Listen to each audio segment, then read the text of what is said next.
Muy bien, bienvenidos a todos al estudio de la acción humana. El día de hoy vamos a ver el último aporte de Mises, según Huerta de Soto, que está en este estudio preliminar, que es básicamente la concepción de la economía como un proceso dinámico y por lo tanto la crítica a los modelos del equilibrio general y parcial. Pero antes de entrar de lleno en materia, me gustaría recordarles lo que siempre les recuerdo al comienzo. En la descripción de los videos hay un Excel y en este Excel está básicamente un archivo que tiene un Word con el resumen de todo lo que hemos ido mirando hasta ahora. O sea, básicamente los videos, pero escritos, si lo queremos ver de esa manera, no es un guión textual, pero es una aproximación. Y por otro lado, un Excel donde están todos los videos y todo el contenido que se ha subido acá, pero más estipulado y más ordenado, por si quisieran tenerlo. Muy bien. Entonces entremos ya de lleno con esto, que como les había dicho, es parte de la crítica que Mises hace a la matematización de la economía, en este caso porque la matematización de la economía, la intentar predecir los comportamientos de la economía por medio de la matemática implica hacer funciones, digamos, o hacer modelos que en la práctica son funciones o conjuntos de funciones que generan un modelo. Y eso en la economía, que como habíamos dicho es un proceso, que quiere decir que está en constante avance. No que siempre vaya mejor, pero que no es lo mismo ahora que ayer, y más encima un proceso dinámico, que ese constante avance está cambiando. Por eso decíamos que no es un proceso recto, si lo queremos ver, o ya sea para arriba o para abajo, o estático.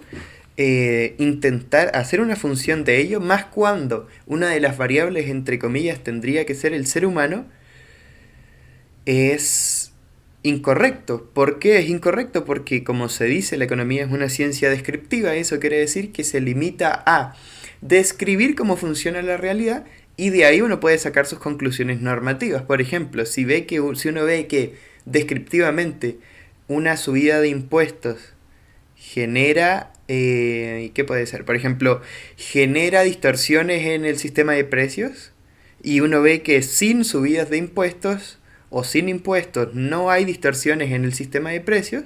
Uno puede sacar la conclusión normativa del análisis descriptivo que hizo en la economía sobre que en ese caso sería mejor no tener impuestos o tener impuestos que distorsionen lo menos posible, si es que eso se pudiera, el sistema de precios.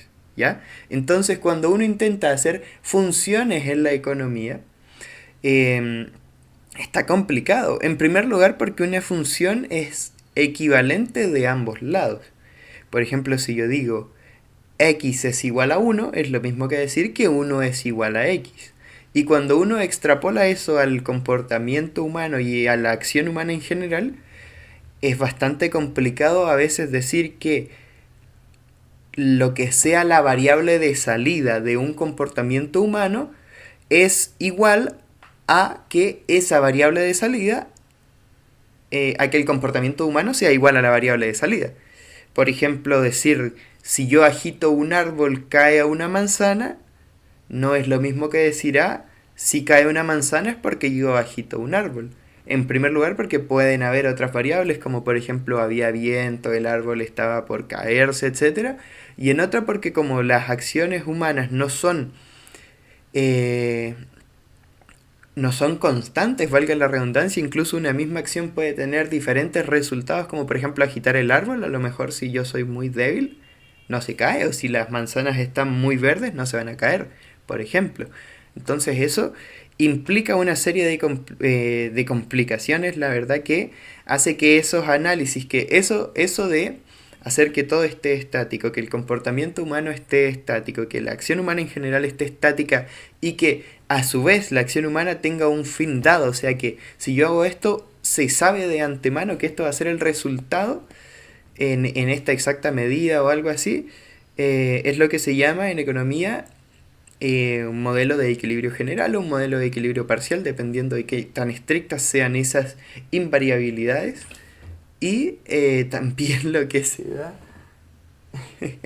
Y también lo que se da, la otra manera de llamarla, como le dice Mises, es economía de giro uniforme. Ahora, esta llamada economía de giro uniforme es mala para la economía real, si lo queremos ver de esa manera, porque no es efectivamente descriptiva. Incluso esta economía generaría una realidad normativa que es distinto a describir lo que está pasando en el mundo efectivamente, pero si uno lo quiere usar como herramienta teórica, que a Mises esto le llama construcciones imaginarias, tiene cierta cabida.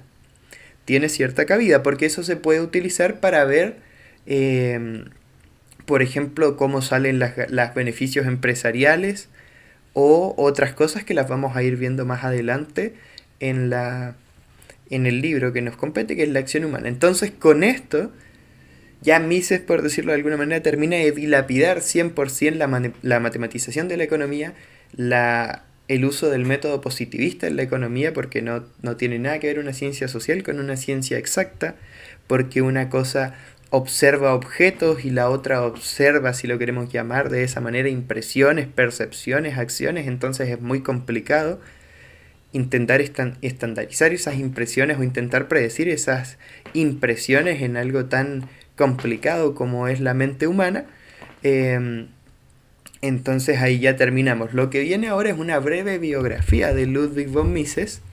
Es una breve biografía de Ludwig von Mises. Y después entraríamos al capítulo 4 del estudio preliminar, que son las sucesivas ediciones que ha tenido la acción humana. Entonces eso sería todo por hoy. Muchas gracias.